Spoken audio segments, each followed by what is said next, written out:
Happiness through curiosity on the Ranveer Show. Welcome to TRS Clips. I think we briefly touched upon Obama. It is time to touch upon Trump. How do you look at him actually winning the election against Hillary? How do you look at his legacy of 4 years? I think it was an accident that nobody anticipated. See, Trump is an outsider. He's not a politician.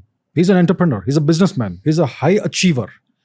And he got into the political race out of a hurt ego or something, right? And nobody expected that he would resonate, his message would resonate with the people, and he would actually end up winning the election. Nobody liked him among the political class. His own party despised him. When there was this motion for impeachment, his own party voted against him, some members of his party.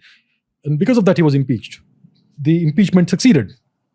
Now, how do I see Trump? I see him as a failure. Why do I see him as a failure? Because none of the policies and the objectives he had listed at the beginning, none of those he was able to achieve.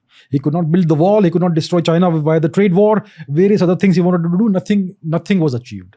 He was not able to achieve that because his party and the opposition both were against him.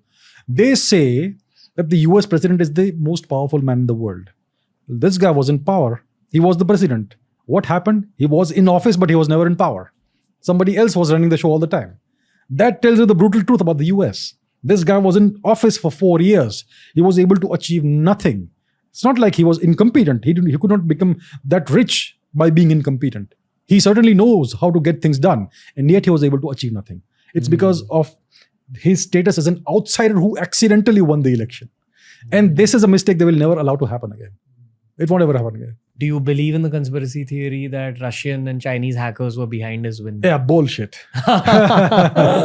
What do you think the truth is? See, when Trump wins, it's Russia.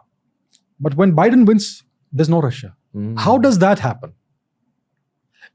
Be consistent at least in your claims. If Russia interfered in 2016, they would certainly have been able to interfere in 2020. If they have the technological know-how to do that in 2016, in 4 years, their technological know-how will increase by a duration of 4 years. And they would certainly be able to do the same thing in 2020 as well. So how did Biden win? So now they say that the Russians could not do anything in 2020. Now the midterms are coming. Now again, they're claiming Russians will interfere. Decide once and for all what's happening. Are they interfering or are they not interfering? Or are they interfering only when you lose? So I don't believe in this nonsense. How do you perceive Hillary Clinton in this whole fiasco? Well, if Illuminati exists, then she's part of them. What makes you say that? Well, see, she is immune to everything that you throw at her. No charges stick.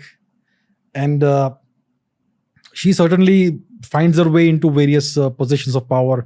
Even when she is not in any formal position of power, she still seems to be very powerful.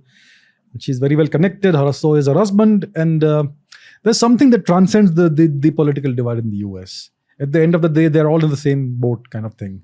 That's deep state. Yeah, deep state, whatever you want to call it. Over time, if you observe these events, you see certain patterns that you can't really back up with data, but you can see them, Keeping the deep state in mind, how do you think it perceives Hillary Clinton, Obama, Trump, now Biden? It perceives Trump as a nuisance and it's got rid of him, and he's lucky that he's still alive, unlike 1966, if that was true. Kennedy. How does it see other powerful politicians? As tools? Pawns. That's all. And Obama is very much on the team. if it is the truth, if the deep state is indeed a thing. Okay. Face of the team. Yeah, for a while. And now he's one of the backroom workers. One of the more powerful people. He knows how things work. Yeah, he's been there for a while. Biden? Oh, Biden, I don't know what to call him. He's hardly conscious. He falls off bicycles. He doesn't know what he is saying. He shakes hands with invisible people. When he's saying something, by the time he's come to the end of the sentence, he doesn't remember what he was saying at the beginning of the sentence. He's barely coherent, barely conscious. So I don't really take him very seriously. So here's my question. If the president of America is the leader of that country, he's also very likely the face of the branding of that country. When you think of America, you will think of Obama in 2008. You will think of Trump in 2016. and you will think of Joe Biden now. So, how could the deep state want someone like Joe Biden to actually become the face of the country?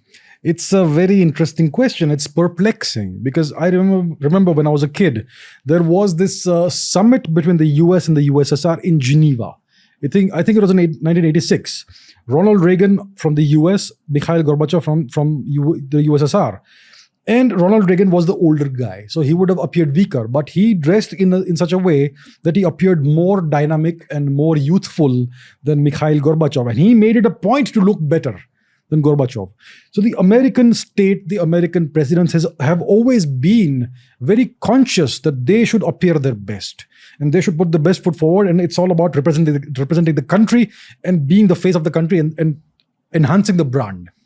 Which is why it's very perplexing that they have somebody like Mr. Biden as the president. The only answer I would be able to give is that if the deep state is truly in charge of everything, then possibly they no longer care how the world sees them. That's the only answer I would have to give, nothing else. They no longer care how people perceive them. They're just going to go ahead and do whatever they wish to do. Or maybe a female president is getting elected next. Maybe it's the prelude to bringing in a female president. That white men are now passé. We don't need them anymore. See what happened the last time. Let's get in a female president now. And maybe, hopefully, a black female president. Maybe. Kamala Harris. Maybe Kamala. Wow. Just imagine that. Imagine Lady Kamala as the president. That could very well happen in a couple of years. 24. Who knows? How do you think Joe Biden's legacy is shaping up as of now? I don't think he has much of a legacy to leave behind. I think it's all about inflation. The inflation has gone beyond, it's gone out of control ever since he came to power. Essentially, everything Trump said would happen has happened. So I think if it goes like this, he's gonna end up being remembered as somebody who's even weaker than Jimmy Carter. Jimmy Carter is considered to be one of the weakest and worst presidents of the past 100 years. If it continues like this, Joe Biden will be remembered as even worse than Jimmy Carter. Thank you for watching this clip. If you want to learn more about this topic, we've curated a playlist just for you, and here's a link to the whole episode.